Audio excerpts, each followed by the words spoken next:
आने लगेगी। आपको ये समझना पड़ेगा कि लोगों की आवाज उठा रहा था तो इसमें कोई पांडे या तिवारी नहीं थे।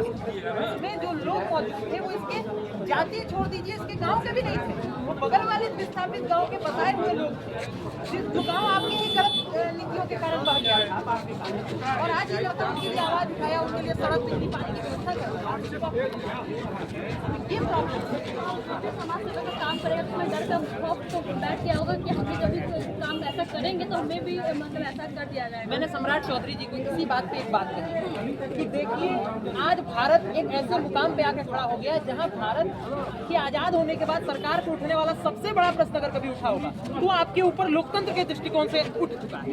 अब आपके पास इस बात का ऑप्शन है कि आप दो में से कोई एक उदाहरण सेट करें। पहला उदाहरण ये अन्याय करके आप ये सेट कर सकते हैं कि आज के बाद इस देश में कोई अगर सत्ता से सवाल करेगा तो गोली से नहीं, उसका जवाब गोली से दिया जाएगा और वो ठोक दिया जाएगा। और दूसरा जवाब ये साबित कर दीजिए कि ये पूरा समाज गलत बोल रहा है, सम्राट चौधरी एक ईमानदार मुख्यमंत्री हैं, अपने खिलाफ जांच करवाएं, जांच रिपोर्ट न्याय व्यवस्था के ऊपर लोगों का भरोसा पुनः जागृत करवाएं, जितना जल्दी हो सकता है न्याय व्यवस्था के अंदर उस रिपोर्ट को प्रकाशित करें। और उसमें अगर आप निर्दोष पाए जाते हैं तो ये बात मान लीजिए कि अगर मुख्यमंत्री रहते हुए अपने खिलाफ जांच करा लेंगे ना तो वो भरत तिवारी से ज्यादा बड़े बन जाएंगे। परंतु मैं आपको एक बात और बता देता हूँ, इसके लिए बहुत करेजा चाहिए।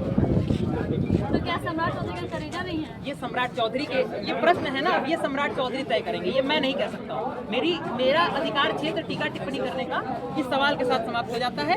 जवाब देना और इतिहास के दो पन्नों में से किसी एक पे अपना नाम गढ़वा लेना, ये अब सम्राट चौधरी जी के हाथ में है, या तो सबसे महानतम के रूप में या तो सबसे क्रूरतम के रूप में। क्या जांच होगी? जांच होगी, न्याय होगा, थोड़ा समय